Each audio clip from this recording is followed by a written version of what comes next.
Namaste students. I am JVIN's Dr. Neeraj Holia, Faculty of Agriculture and Veterinary Science, Jyoti Vidyapeeth, Women's University, Jaipur.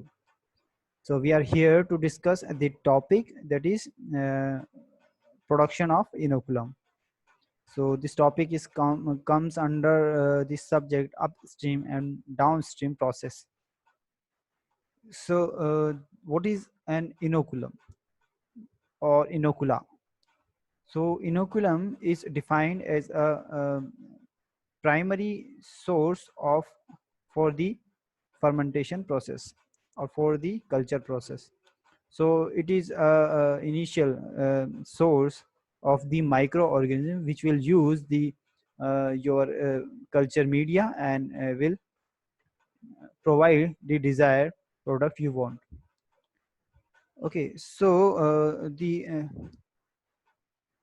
what is the requirement of the production of the inocula?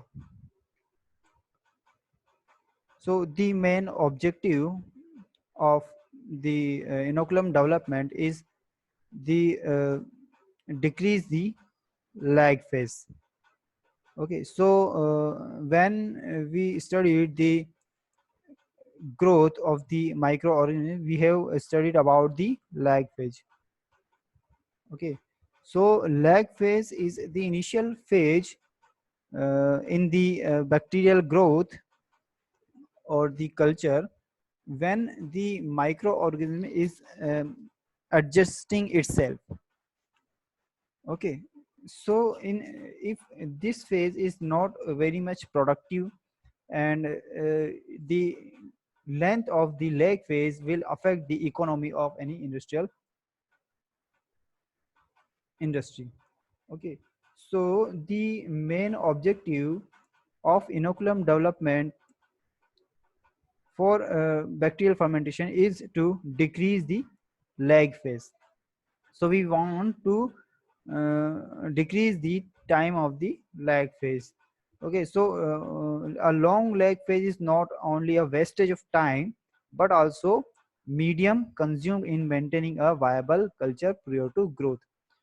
So before the growth of the viable culture, the lag phase is there, and in the lag phase the time is wasting and simultaneously the medium is also wasting. Okay, so the size of inoculum and its physiological condition affect the length of the lag phase. So the lag phase and the length of the lag phase is affected by the initial inocula you provided. Okay, so what is the quality of the inocula, what is the physiological condition of the inocula? Okay, if where there is 50% dead cells in the primary inoculum, so obviously the lag phase will be long. Okay, or for example, if the inocula there are more spores than the viable cells, again the lag phase will be lengthy. Okay, so we want to decrease the length of the lag phase, that's why we produce the inocula. So bacterial inocula should transfer when these cells are still metabolically active. So this is the important thing, that you should use the inocula, or you should provide the inocula which is metabolically active. Okay, so take the inocula from the log phase. So this is important for the production. So the age of the inoculum is particularly important in the growth of the sporulating bacteria. So if you are working with the bacteria which is sporulating in nature, spore producing bacteria, so in that case the importance of inocula increases. Why? Because if uh, in the your inocula the spores are there, so the lag phase will be lengthy. So when a cycle of the bacterial growth is there, so there is a lag phase, log phase, and stationary and the decline phase. So in the stationary and decline phase, when the media is consuming and the cells are at the end of their cell cycle, life cycle, so they produce the more spores. Okay, so if that time you are taking the inoculum from that side or that part of the life or the end of the culture, you will be in problem.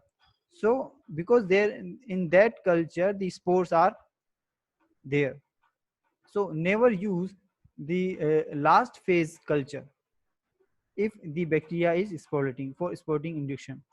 The use of an inoculum containing a high percentage of spores would result in a long lag phase in a successive fermentation.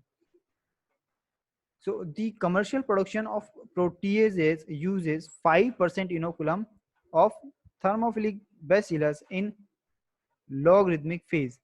If you want to produce the protease, okay, so the proteases, the enzymes which dissolve the proteins, okay, so in that case we will prefer to use the 5% inoculum from the thermophilic bacillus of the logarithmic phase, not the lag, not the decline. Okay, so always use the inocula from the log phase. So there are various processes of developing or using the inocula depending on the type of the bacteria. Okay, for example, a two-stage inoculum development program of Bacillus subtilis used for the production of protease. So in the production of the protease, for the production of protease, and the bacteria, if the bacteria is the Bacillus subtilis, you will use two-stage inoculum development program. So what is that? That inoculum for a seed fermenter was grown for 1 to 2 days on a solid or liquid medium and then transferred to a seed vessel where the organism was allowed to grow for a further 10 generations before transfer to the production stage. So two stages are there. First, you will grow the bacteria for 1 to 2 days in a fermenter. You can use the solid or liquid media, and then you will again transfer and allowed to grow for the further 10 generations. Okay, so the lag phase in plant fermenters eliminated by using inoculum medium of the same composition and used in the production fermenter and employing large inocula of actively growing seed cultures in the production of bacterial enzyme. So this is a trick that how you can decrease the lag phase. So when we transfer the bacteria from one place to other place, like the from flask to the fermenter or the one fermenter to another fermenter, so we do not change the media composition, so we use the same composition. That's why the bacteria will uh, already adapted to this media and do not take the lag phase. Okay, so it is continuing to grow in the log phase. So thank you and hope this detailed session is uh, you are satisfied with this session. And if you have any query, please write in the comment box and I will try to resolve it as soon as possible. And this is powered by digital version 2 Jyoti Vidyapeeth Women's University Jaipur. Thank you.